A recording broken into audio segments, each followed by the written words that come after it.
Hello, everybody in YouTube land. Glad to have you with me on the 21st day of October 2016. Got a wonderful edition of interesting articles here to bring to you for the current events for today. So we'll hop right on into them. The very first one we have is off of prophecynewswatch.com. It is entitled, Why Israel Greatly Fears Barack Obama's Last Few Months in Office. Between right now and January the 20th of 2017 is a real pressure point for U.S. relations with Israel. Barack Obama has always desired to leave a legacy in the Middle East, and at this point, the only option for accomplishing anything tangible is through the United Nations. The Israeli government is extremely concerned that Obama may attempt to take such action before he leaves office, and so they recently asked Secretary of State John Kerry if the U.S. would promise to veto any anti-Israel resolutions that come before the UN Security Council for the rest of Obama's time in the White House. For Israel, the New York Post is reporting that Kerry flatly refused to make such a promise. Israel faces a unique window of danger from November 9th to January the 20th. What might President Obama do in his final days in office to slam the Jewish state? Start with Secretary of State John Kerry's recent flat refusal to promise a U.S. veto on any upcoming anti-Israel resolution in the UN Security Council. On Saturday, reports Prime Minister Benjamin Netanyahu, I always have trouble with this guy's name, Benjamin, told Kerry he's counting on Washington to stick to its policy of nixing anti-Israel resolutions. Kerry's reply, the administration has yet to make a decision on the matter. Obama knows that he is the only one standing in the way of a UN Security Council resolution that would a Palestinian state, that would set the basic parameters for that state, and that would grant the Palestinians East Jerusalem as their capital. Not to use the U.S. veto power to block such a resolution, it would be legally binding on both Israel and the Palestinians, and the next president back and reverse the course. Another UN Security Council vote to rescind the resolution once it has been passed, and the votes would simply not be there to do that. Still a concern about what Obama may do during his last few months in the White House. And in fact, there's so much concern in Congress that senators sent him a letter last month asking him to continue to block any anti-Israel resolutions at the United Nations. Unfortunately, there's also a lot of pressure on Obama to support such a resolution. About a week ago, I wrote about how the New York Times editorial board has actually formally endorsed a UN resolution that would establish a Palestinian state. A newspaper in America to take such a stand is extraordinary. 136 countries have already recognized a Palestinian state, and the international pressure on Obama to do something before he leaves the White House is intense. The administration has not indicated which way they are going to go just yet, and that is leaving many people very, very nervous. And without a doubt, the United Nations has moved in a very anti-Israel direction recently. Yet, last week, UNESCO, the central arm of the United Nations, adopted an anti-Israel resolution that denies Israel's historic connection to the Temple Mount. The following comes from Jerez. It says UNESCO adopted an anti-Israel resolution Thursday that disregards connection to the Temple Mount and casts doubt on the link between Judaism and the Western Wall. 24 countries voted in favor of the decision, while 6 voted against and 26 abstained, while just 2 were missing from the vote. The resolution says that the Temple Mount is sacred only to Muslims and it accuses Israel of being the occupying power. UNESCO said it firmly deplores the continuous forming of Aleppo Mosque, Al-Saram al-Sharif, by Israel's right-wing extremists and uninformed forces, uniformed, try that again, extremist and uniformed forces, and urges Israel, the occupying power, to take measures to prevent provocative abuses that violate the sanctity and integrity of Al-Aqsa Mosque, Al-Saram al-Sharaf. This move by UNESCO was so outrageous, even become an issue in the U.S. presidential campaign. Donald Trump has strongly denounced UNESCO, and he pledged to recognize Jerusalem as the one true capital of Israel. Numerous occasions that in a Trump administration, the United States will recognize Jerusalem as one true capital of Israel, he said. The United Nations attempt to disconnect the state of Israel from Jerusalem is a one-sided attempt to ignore Israel's 3,000-year bond and is further evidenced of the enormous anti-Israel bias of the UN. Clinton have both announced that they will not support a UN Security Council resolution that sets the perimeters for Palestinian state. So that makes the upcoming January 20th deadline that much more important. Here that Clinton has come out strongly against such a resolution, but the truth is that both candidates desperately need the Jewish vote in this election, and so both of them are taking positions that will appeal to Jewish voters. To get an idea of just how important the Jewish vote is, check out the following excerpt from the recent MSN article. Jews may account for roughly only 2% of the American adult population, but their concentration in a number of swing states and make them a potential pivotal demographic in this fall's presidential election. 80 to 85% of Jews turn out to vote, more than 20% higher than the national average during 2012 presidential election. More than 1 million eligible Jewish voters also live in 11 battleground states: Colorado, Florida, Nevada, New Hampshire, North Carolina, Ohio, Pennsylvania, Virginia, and Wisconsin. Hillary Clinton is unlikely to break her pledge to Jewish voters to veto any anti-Israel UN Security Council resolutions because she will need their votes again in 2020. We can get to January 20th and there is no UN Security Council resolution to divide the land of Israel. Perhaps we can breathe a bit of a sigh of relief. Now there will be a massive amount of international pressure on Barack Obama to support such resolution, and if he does support such resolution, the consequences for our nation will be exceedingly great.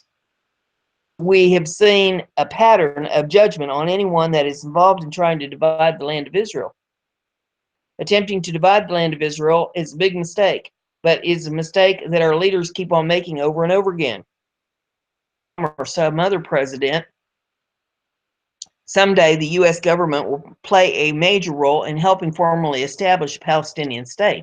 And when that happens, all hell break loose in this country. So let's pray that this will be delayed as long as possible. Hope is that we can get to January the 20th without Barack Obama doing something very, very foolish at the United Nations. The next one we have here is off of 8. And it says Obamacare enrollment projected to grow 9% in 2017. Enrollment is expected to grow 9% on average of 11.4 million in 2017, administration officials said Wednesday. Enrollment next year is critical for the president's signature health reform law. Large insurers, including Aetna, United Healthcare, are scaling back participation, and remaining carriers are hiking premiums to cut losses from sicker than expected enrollees. 10.4 million people were enrolled in Obamacare plans as of June the 30th, the administration announced. That's down from 11.1 million at the end of March. Some 10 million are expected to be enrolled at the year's end. Move in and out of Obamacare as they gain or lose jobs, get married or divorced, or have babies, so enrollment figures change from month to month. Aware of the importance of enrollment season, which runs November 1st to January 31st, administration officials are trying harder to reach the uninsured. About 10.7 million Americans who remain uninsured are eligible for coverage through Obamacare. particularly targeting younger, healthier folks with social and mobile messages, running ads on YouTube, Instagram, Facebook, and Twitter, a social numbers. Some 40% of uninsured 18 to 34-year-olds are eligible to enroll. Officials are also reaching out to the estimated 2.5 million people who bought individual plans outside the Obamacare exchanges and qualify for subsidies. Will contact people who paid a penalty or received an exemption for remaining uninsured. Without coverage in 2016 increased to $695 per adult, or 2.5% of household income, whichever is larger. Expects 3.5 million uninsured people to enroll next year and 1.1 million more to switch from coverage outside the exchange to Obamacare plans. About 9.2 million are projected to re-enroll. Ultimately, the marketplace is strong and will continue to be strong because it is offering a product that people want and they need, Secretary Sylvia Burwell said. The projected increase is roughly last year's growth, said Larry Levitt, Senior Vice President at Kaiser Family Foundation. He called it a reasonable goal that would be encouraging to insurers. It is important, both because it brings in healthier people and it sends signal to insurers that things are moving or are improving, he said. Experts say talk of Obamacare being is overblown. The program is going through a rocky period. Many people signing up for coverage next year will find they must switch carriers or have fewer choices after several insurers pulled out of many markets. Enrollees will only have a single company to choose from, up to 2% this year, according to a Kaiser analysis published in August, and 38% of enrollees may have only two insurers in their exchanges. Enrollees will also probably face, as insurers hike premiums to bring them more in line with costs. A preliminary Kaiser analysis found insurers requested an average of 9% increase for the benchmark plan for 2017, up from 2% for this year, and the foundation expects the average to climb higher now rates are in. Some people will see even higher spikes. Pennsylvania just announced all Obamacare plans there will jump an average of 32.5% next year. More vital for enrollees to shop around. The vast majority of enrollees receive federal subsidies that limit their premiums to less than 10% of their monthly income if they pick the benchmark plan. To see a lot of changes, said Levitt. There will be quite a bit of upheaval this year as premiums increase faster and some insurers leave the market. Next year increased by 25%, most Obamacare enrollees will be able to find coverage for less than $75 a month. A recent federal analysis found that information. It's off of Michigan Capital Confidential.com. It says EPA expands power by calling plowed farm fields mini mountain ranges. Federal rule could impose wetland permit mandates on plowing a field. Land, it produces grooves called furrows, bordered by small ridges of dirt. Of new regulatory powers, federal agencies refer to the little dirt mounds by another term, mini mountain ranges. That seemingly absurd distinction is being used to impose more federal control over private land use decisions made by U.S. farmers. Described in a U.S. Senate committee report released September the 20th. The committee reviewed the power held by the nation's two largest environmental regulation agencies, the U.S. Army Corps of Engineers and the Environmental Protection Agency, and a proposed regulatory rule. The rule, called Waters of the United States, uses the Clean Water Act. Federal agencies expanded jurisdiction over private land use decisions. The Senate report suggests whether the rule goes beyond what the law authorizes will ultimately be settled by the U.S. Supreme Court. It accuses the federal agencies of playing word games to get around laws in place that restrict their oversight. Has referred questions to the Department of Justice. The DOJ refuses to comment because the interpretation of the new rule is being challenged in court. The rule would allow puddles, tire ruts, and standing water to be labeled disturbed wetlands and regulated under the Clean Water Act. The Senate committee report states the rule would allow EPA to get around to its authority over ditches, draws, low areas, or other wet areas by simply calling them a regulated tributary or wetland. The report concludes that if the EPA and the corporations were allowed, most, if not all, plowing would be considered a discharge of pollutant federal permit. The Corps is a federal agency overseeing America's waterways. The states states on its website that environmental is a guiding principle. Director of Environmental Policy at the Mackinac Center for Public Policy said the 1977 amendments to the Clean Water Act specifically exempted plowing as a normal farm activity. The Corps even tries to argue that these newly created small mountain ranges hamper the growth and development of wetland plant species, apparently ignoring the fact that farmlands are managed to produce crops, not cattails. Hayes said in an email. No responsible regulation of the nation's farmland can demand farmers produce crops without moving dirt or expect farmers to produce wetland instead of corn or wheat. Darren Baxt, a research fellow at agricultural policy at the Heritage Foundation, said it is not surprising that the EPA and Army Corps claim furrowing can create small mountain ranges. Next to water create a mini meteor? Is a puddle a mini ocean? Max wrote in an email. The moral of the story is furrows will mean that they want them to mean, or what they want them to mean, until the courts stop them. Should have been stopping this nonsense a long time ago.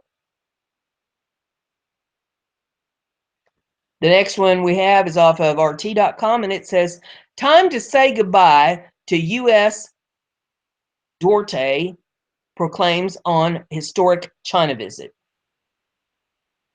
Goodbye to the United States, says Philippines President Rodrigo Duterte on a visit to China, where he and President Xi turning the recent frosty tide with bilateral agreements, while Washington now gets the cold shoulder.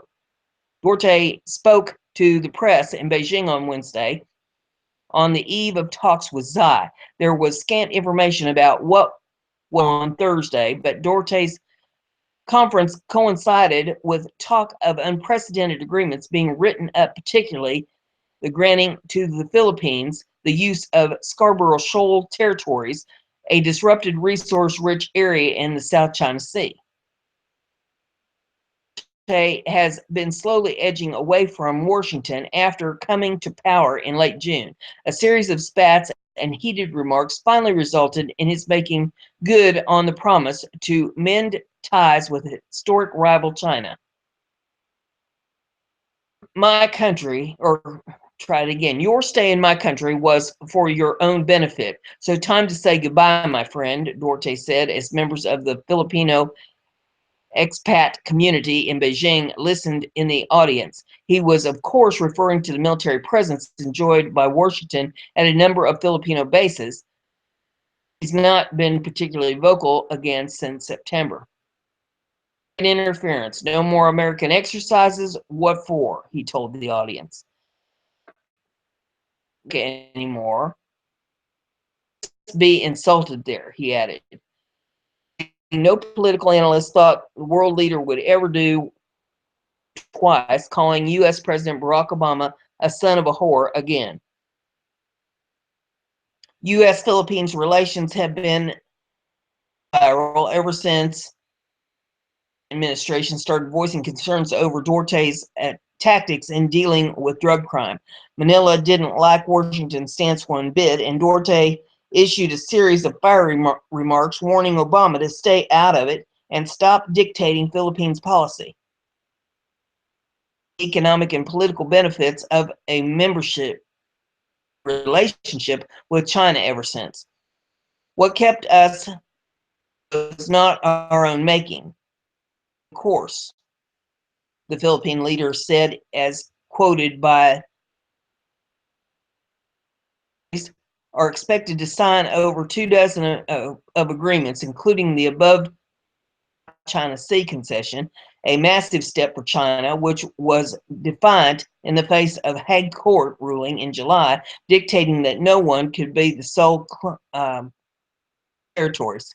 Infrastructure takes particularly precedence for cash-strapped Manila. There is also energy and communications deals being worked out, including a $3 billion credit from the Bank of China, according to Trade Secretary Ramon Lopez, as cited by Bloomberg in Beijing. Offer, and if they'll ask me, you need, of course we are poor. Or I'm sorry, of course, we're very poor, Duterte confirmed. You need this railway. Yes, sir. And if you can give us soft loan, give us something like 20 years to pay. Break from U.S. comes after 65 years of close partnership. Expanding U.S. in Asia via the Philippines has been one of the pillars of Obama's regional policy, along with keeping troops in Okinawa, Japan. They explained that China partnership does not entail full military cooperation or indeed joint energy exploration in South China Sea, where Beijing currently holds the majority stake. The meeting between Duterte and Xi shouldn't center on the territorial disputes there, Duterte said in the run-up to Thursday's meeting. But if the Scarborough Shoal deal is anything to go by, China just has turned a former rival into a regional ally. There's video in this if you'd like to take a look at that. All these URLs are in the description of the video for your viewing pleasure. Regated.com, it says, a brief primer on the invasion of ISIS-held Mosul. As the U.S. presidential candidates went head-to-head on the debate stage in Las Vegas, a joint coordinated force of Iraqi Kurds, Central Iraqi government security forces, and a small element of U.S. military advisors attached to a counterinsurgency parliamentary group marched on the Islamic State of Mosul. In an offensive that's planned to take up to a month, joint forces seek to retake Mosul from Islamic State, ISIS, ISIL, and IS with swiftness and absolute retribution. Or Peshmerga, Kurdish Peshmerga forces indicated that the objectives are to clear a number of nearby villages and secure control of strategic areas to further restrict ISIL's movements via field coverage from CNN. In fact, Iraq forces are advancing faster than expected in the major offensive against the Islamic State jihadists who seek to regain control of Mosul. We are advancing faster than we had expected and planned, Iraqi Prime Minister Haidar al-Abadi said Thursday, speaking on a video conference to an international audience co-hosted by France and Iraq on the future of Mosul. The Times of Israel reports that foreign leaders are worried about the attack and that it should be done right. President Francois Hollande said that the radical Islamic terrorists who controlled the territory are planning to fight it out in Mosul are fleeing to IS territory held in Assad, Syria. Islamic State controls Raqqa, which serves as the seat of ISIS coordination in the Syrian region. We can't afford mistakes in the pursuit of terrorists who are already leaving Mosul for Raqqa, Hollande indicated. We cannot allow those to evaporate. Everything must be done to protect civilians who are exposed in combat zones and use shields. Currently, several dozen villages have been liberated by coalition forces. areas exposed the horrible acts of Islamic State from utilizing civilians as human shields and other atrocious acts. Countries in Western Europe and the United States seek to settle the score with the several attacks on respective countries' soil. France has 4,000 strong by land and sea forces deployed in the area, several hundred special forces operators serving as advisors. And the next article that I have for you is off of time.com, and forged picture, Bashar Assad disputes boy in the ambulance account. Now, I think you all remember the little boy that they showed in the ambulance with blood all over his face and just sitting like he's in shock. There's a picture of it in the article if you don't remember it or if you'd like to see it again.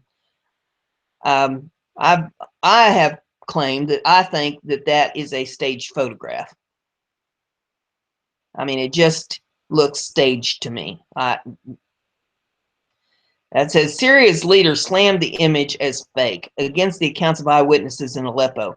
May I show you a picture? That was the question posed to Syrian President Bashar Assad in an interview with Swiss media released this week. Of course, Assad replies. At this point in the conversation, the pair had spoken for 9 minutes. Assad blamed the armed opposition, his name for them, terrorists, laid responsibility on the West and other Gulf nations, supporting those terrorists with money, with logistics support, millions in schools and streets and hospitals. Every war is a bad war.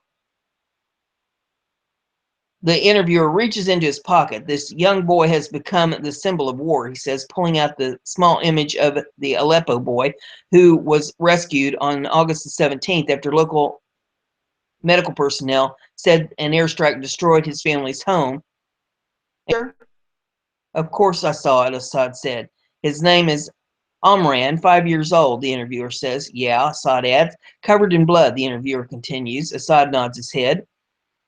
Scared, traumatized, the interviewer says, and Assad said, The interviewer then asked the president if the president has anything to say to the Dakhnish family. Instead, Assad disputes the account of how the night unfolded, slams a civil defense worker known as White Helmets who rescued the boy, and claims the viral picture that emerged were manipulated. And not a real one, he alleges. We have real pictures of children being harmed, but this one specifically is a forged one. The interviewer doesn't press him on this, instead moves on to a range of topics for the remainder of the meeting. Assad's claim is the accounts of rescue workers at the scene and the medical personnel who treated the boy that night. In the days after the rescue, Time spoke with 4 people who encountered the boy that night: the photographer and the videographer who documented the rescue, and 2 medical workers at the underground hospital. The photographer recalled a chaotic scene in the rebel RG neighborhood. The father was bleeding. The mother was in pajamas. Part of the building had been reduced to rubble. There were other bodies on the ground. After the boy was placed in the ambulance, he said, taking the photo at looking at the boy, I was crying. Mustafa Al-Sarat, the videographer, said the boy, his face covered in blood and dust, was traumatized, as with a strange look as if he was wondering what happened to his family. Dr. Mohammed, longtime surgeon in Aleppo, first saw the boy in the emergency room. He was awake, but he didn't speak. Maybe he was afraid or in shock or in pain from the wound, he said. A nurse named Rajab recalled the boy's examinations, including an x-ray, ultrasound of his abdomen. After 2 hours, they said he was discharged. Days later, the boy's older brother, 10-year-old Ali, died in the hospital from wounds he sustained during the attack. None of these at Omran disputed what happened that night. They just insisted after more than 5 years of war, it wasn't unique.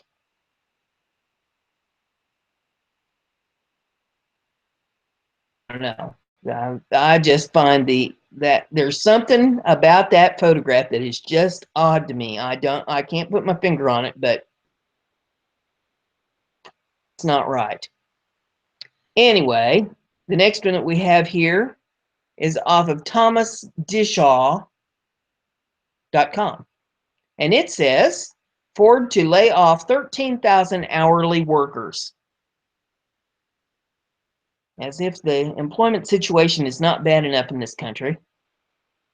And with the holidays coming up, we get this news. It says, the article reads, more bad news for Ford as layoffs will top 13,000 workers, according to this Business Journal report. Ford Motor Company idle F-150 production at its Kansas City assembly plant in Clacamo after F-Series sales slipped 3% in September.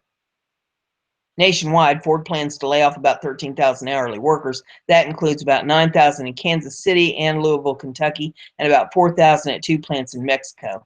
During our second quarter financial call, we said we expected the overall retail industry to decline in the second half of the year from the same period last year, Ford spokeswoman Kelly Felker said in an email statement. We also said to expect to see some production adjustments in the second half. This is one of them. We continue matching production to meet demand. United Auto Workers Local 249 said all 3 shifts at the Kansas City assembly plant will be laid off the week of October the 24th. So will be laid off the week of October 31st. The union also said Ford informed members of the possibility of laying off some temporary part-time workers for a longer period of time. So there's that information. Here is off of Engadget.com, and it says terahertz radiation could speed up computer memory by 1,000 times. You computer and science. It says one area limiting speed in personal computing speed is memory, specifically how quickly individual memory cells can be switched, which is currently done using an external magnetic field. European and Russian scientists have proposed a new method using much more rapid terahertz radiation, aka T-rays, the same things used in airport body scanners. Research published in the journal Nature, swapping out magnetic fields for T-rays could crank up the rate process by a factor of 1,000, which could be used to create ultra-fast memory. The radiation is actually a series of short electromagnetic pulses pinging the cells at terahertz frequencies, which have wavelengths of about 1 millimeter, lying between microwaves and infrared light, according to the scientist's press release. Most of the recent T-ray experiments have dealt with quick, precise inspections of organic and mechanical material. Aside from quickly scanning you for contraband and awkward bulges at airports, the other proposals involved using terahertz radiation to look into broken microchip innards, peer into fragile texts, and even comb airport luggage for bombs. Hypothetical applications, you won't see T-rays in your PCs anytime soon. The scientists have successfully demonstrated the concept on a ferromagnet, thulium, or TMFEO to the third, and even found that the terahertz radiation effect was 10 times greater than a traditional external magnet field, meaning the new method is both and more efficient. But scientists have yet to publish tests on actual computer memory cells, so it's unknown when or if T-rays will buzz around inside your machine. That I have for you, space.com. And it says, did the mysterious planet 9 tilt the solar system? And we'll scroll it down here and read this to you. It says, the putative planet 9 may have tilted the entire solar system, researchers say. In January, astronomers revealed evidence for the potential existence of another planet in the solar system. Researchers suggest that if that Planet 9 exists, it could be about 10 times Earth's mass and orbit the Sun at a distance of about 500 times the distance from the Earth to the Sun. Research suggests that Planet 9 would possess a highly tilted orbit compared with the flat zone in which the 8 official planets circle the Sun. To investigate whether Planet 9's slant might help explain other tilting in the solar system. Now, researchers suggest that Planet 9's influence might have tilted the entire solar system except the Sun. It may have tilted other planets over the lifetime of the solar system, said author Elizabeth Bailey, and planetary scientist at the California Institute of Technology in Pasadena. Prior work found that the zone in which the 8 major planets orbit the Sun is tilted by about 6 degrees compared to the Sun's. This discrepancy has long been a mystery to astronomers. Bailey and her colleagues ran computer simulations that suggest that the tilt of the 8 official planets can be explained by the gravitational influence of Planet 9 over the 4.5 billion years time of the solar system, Bailey told Space.com. That there are other potential explanations for the tilt of the solar system is that the electrical charged particles influenced by the young sun's magnetic field could have with the disk of gas and dust that gave rise to planets in ways that tilted the solar system. Another possibility is that there might have been an imbalance in the mass of the nascent sun's core. However, all these other ways to explain why the solar system is tilted are really hard to test. Processes that were possibly present really early in the solar system, Bailey said. Planet 9 is the first thing that's been proposed to tilt the solar depend on early conditions. So we find Planet 9 will be able to see if it's the only thing responsible for the tilt or if there's anything else that may have played a role. The scientists detailed their findings yesterday, October the 18th, so this has been 3 days ago, at a joint meeting of the American Astronomy Society Division for Planetary Scientists and European Planetary Science Congress in Pasadena, California. So I thought that was very interesting, and there is video in that one if you want to take a look at that, learn more about the solar system. The last one that I have for you is going to be screen share, and it's your feel good for the day, and I thought a lot of you would enjoy this, so we're going to see if we can't bring it up here and let you take a look at this. There we go. Make it big and play it.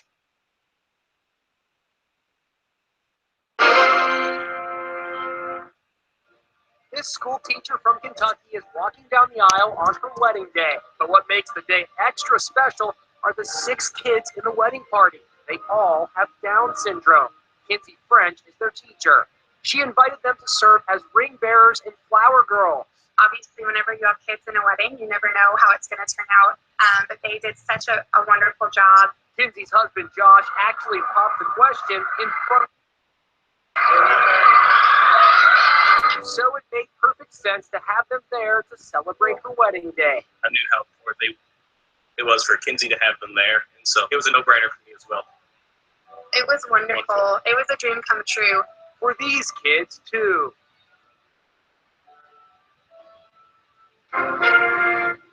So there you have that one. I thought you'd enjoy that. She did something nice for the kids on her special day.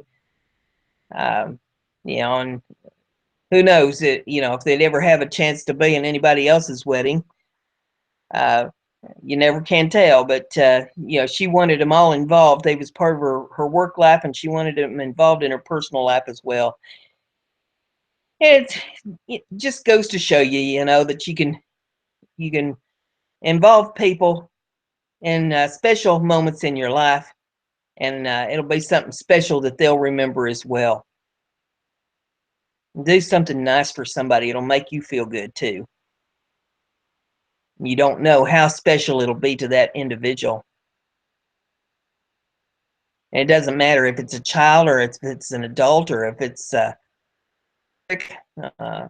you know, go to the nursing home and do something nice for folks, or go volunteer at a hospital to read something to somebody. Read the newspaper to them. Let them know what's going on in the world. Just visit with them. People that are lonely can be very, very special.